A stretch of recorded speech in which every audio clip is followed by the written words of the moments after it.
Salam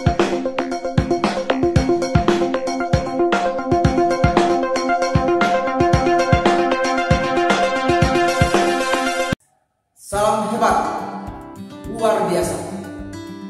Pada hari ini, hari Kamis, tanggal 30 Juli 2020, pada pertemuan kedua, kita akan belajar pendidikan kewarganegaraan.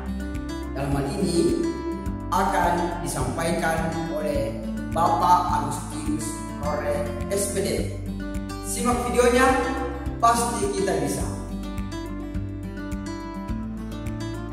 Selamat berjumpa kembali pada pelajaran kita yang kedua pada kesempatan hari ini, yaitu pada pelajaran PPKN, di mana judul pelajaran kita adalah nilai-nilai Pancasila. Kata nilai itu dari kata valere dalam bahasa Latin yang berarti kuat, baik, berharga. Nilai juga berarti sesuatu yang berguna atau bermanfaat. Oleh Noto Nagoro membagi nilai menjadi 3 macam. Yang pertama ada namanya nilai material, yang kedua nilai vital, yang ketiga nilai kerohanian. Nilai kerohanian sesuatu yang berguna bagi rohani, terdiri dari kebenaran, nilai keindahan, nilai kebaikan, dan nilai religius. Pada pelajaran kita sebelumnya di kelas 8, mudah-mudahan masih ingat bahwa di pelajaran tersebut kita mempelajari salah satu kedudukan Pancasila sebagai dasar negara adalah sebagai ideologi nasional. Ideologi dari kata idea yang berarti gagasan, konsep, pengertian dasar, dan cita-cita.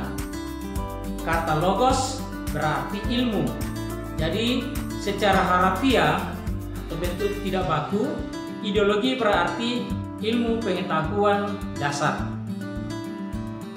Menurut Frans Magnus Suseno bahwa ideologi adalah suatu sistem pemikiran yang terjadi dan terdiri dari ideologi tertutup dan ideologi terbuka. Sebagai dasar negara, Pancasila merupakan ideologi terbuka yang bersifat luas atau fleksibel, aktual, dinamis, antisipatis. Dan nilai yang terkandung dalam Pancasila sebagai ideologi terbuka adalah nilai dasar yang terdiri dari nilai ketuhanan, nilai kemanusiaan, nilai persatuan, nilai kerakyatan, dan nilai keadilan. Yang kedua, nilai instrumental, yaitu nilai yang berbentuk norma sosial dan norma hukum.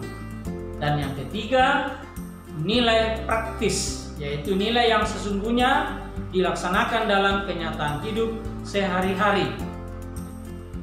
Sebagai ideologi terbuka, secara struktural Pancasila mempunyai dimensi.